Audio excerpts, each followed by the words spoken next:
ঘরোয়া রান্নার রেসিপিতে সকলকে জানাই স্বাগত। সকল বন্ধুরা নিশ্চয়ই আমার ভালো আছেন, সুস্থ আছেন। আজ আমি নানপুরির রেসিপি নিয়ে চলে এসেছি। সাথে থাকুন আর দেখতে থাকুন কীভাবে নানপুরিগুলো আমি বানাই।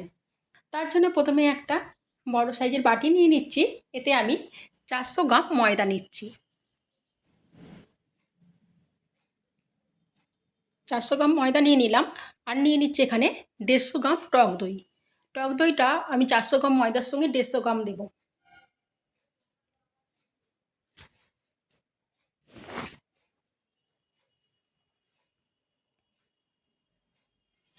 150 গ্রাম টক দই দিয়ে দিলাম।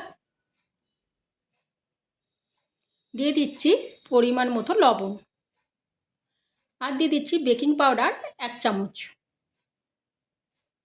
চিনি দিয়ে দিচ্ছি 1 চামচ।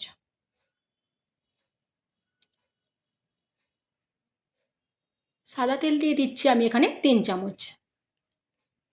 এবার এগুলো খুব ভালো করে আমি মিশিয়ে নেব আগে।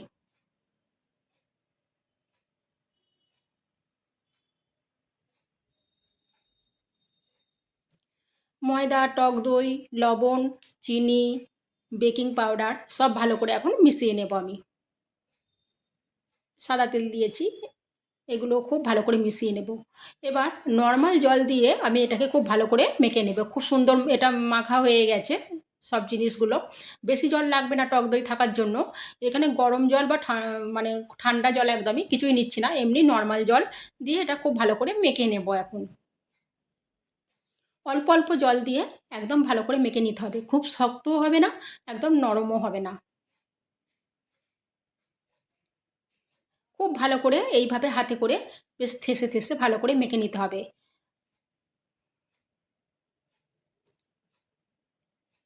যত ভালো মাখা হবে নানপুরিটা তত বেশি ফুলবে, ভালো হবে। সেই জন্য মাখার সময় একটু সময় দিয়ে ভালো করে এটাকে মেখে নিতে হবে। এবার আমি এতে 1 চামচ সাদা তেল দিয়ে দিলাম। দিয়ে এটা আমি একটা তেল ব্রাশে করে ভালো করে মাখিয়ে নিচ্ছি। নিয়ে এটা আমি এখন চাপা দিয়ে রাখবো। আপনারা হাতে করেই একটু 1 চামচ তেল দিয়ে ভালো করে ওপরটা মাখিয়ে নেবেন। দিয়ে একটা চাপা দিয়ে দেবেন। আমি 1 ঘন্টার মতো এটা এখন চাপা দিয়ে রেখে দেবো। 1 ঘন্টা হয়ে গেছে, আমি ফিরে এলাম। ঠিক এইরকম হয়েছে, অনেকটা ফুলে গেছে দেখতে পাচ্ছেন, আর কতটা নরম হয়েছে বুঝতে পারছেন। অনেক নরম হয়ে গেছে আর অনেকটা ফুলে গেছে। আগের থেকে দেখে মনে হচ্ছে ময়দাটা এখন বেশি।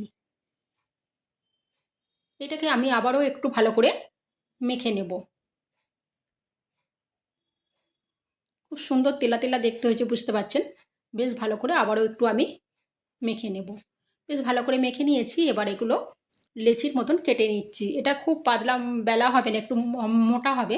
সেই জন্য যে পরোটার সাইজে আমরা কাটি সেই রকমভাবে লেচিগুলো কেটে নেব।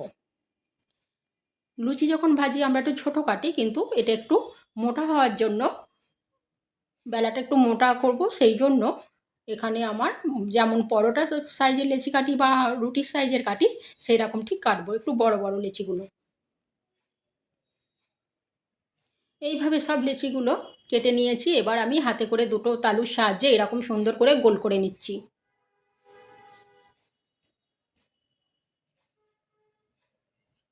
সব লেচিগুলো এইভাবে সুন্দর করে এখন আমি গোল করে নেব হাতের তালুর সাহায্যে। সব রেডি হয়ে গেছে।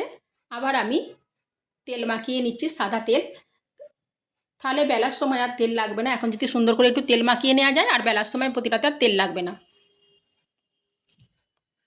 আপনারা এই সময় হাতে করে একটু তেল মাখিয়ে নেবেন। আমি ব্রাশে করেই মাখিয়ে নিলাম। আমি এবার কড়া বসিয়ে দিয়েছি, গরম হয়ে গেছে। এখন আমি সাদা তেল দিয়ে দিচ্ছি। লুচিগুলো ভাজার মতো আমি তেল দিয়ে দিলাম কড়াতে। ওদিকে তেলটা গরম হচ্ছে, এদিকে আমি নানপুরিগুলো বেলে নেব।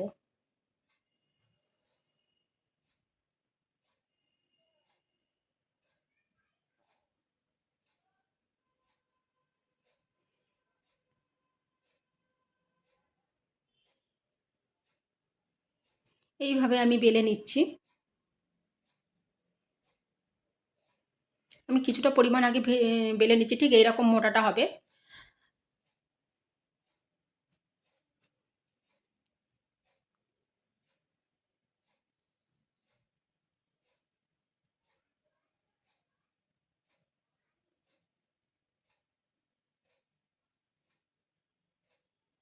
বেশ আমি অনেকগুলো বেলে নিয়েছি, এখনও কিছুটা লেচি রয়েছে।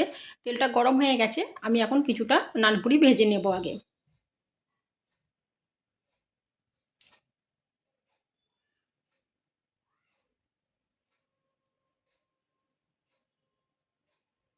হাই ফ্লেম দিলে হবে না, এটা মিডিয়াম টু লো ফ্লেমে রেখে ভেজে নিতে হবে।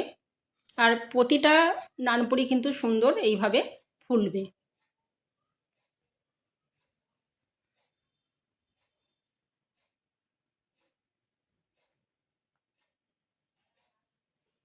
অনুষ্ঠান বাড়ির মতন একদম বাড়িতেই পারফেক্ট নানপুরি বানাতে পারবেন যদি এইভাবে অবশ্যই মাখিয়ে নেন, আর এইভাবে আমি যেভাবে দেখাচ্ছি সেইভাবে করে নেন, তো খুবই টেস্টিও হবে।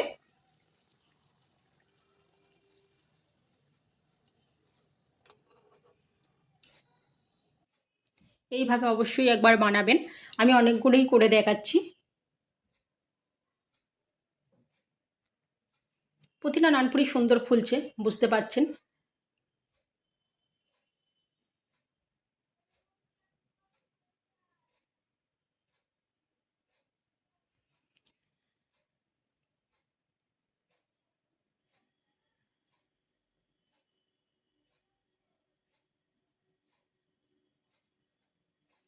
আমি তেলের মধ্যে নানপুরিগুলো দিয়ে ঠিক এইভাবে একটু চেপে চেপে ফুলিয়ে নিচ্ছি, বা উপর দিকে তেল দিলেও ফোলে।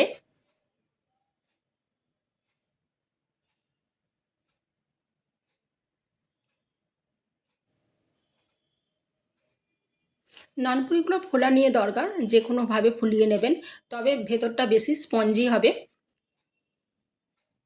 খেতে তত টেস্টি হবে স্পঞ্জি হলে। এরকম ফুললে বেশি ভালো লাগবে।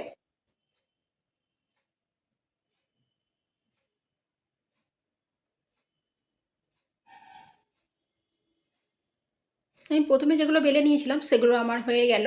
এবার আমি আরেকটু যে লেচি ছিল সেগুলোও বেলে নিচ্ছি, নিয়ে আমি এগুলো আবার ভেজে নেব।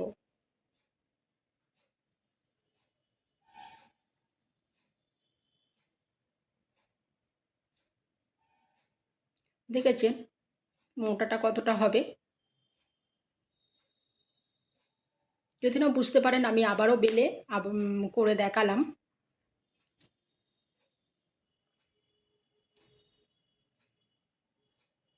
আমি আবার এই লুচিগুলো ভেজে নিলাম, তো আমার লুচি মানে নানপুরিগুলো প্রায় রেডিই হয়ে গেল।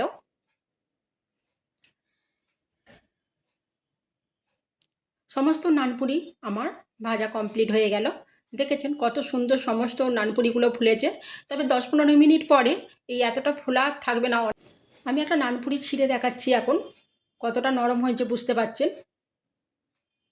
আর একটা নানপুরির আমি মাঝখানটা দেখাচ্ছি, ঠিক দুদিকটা এইভাবে ছিঁড়ে নিলে কতটা স্পঞ্জি হয়েছে মাঝখানটা বুঝতে পারছেন, কতটা টেস্টি হবে আর কতটা নরম হয়েছে।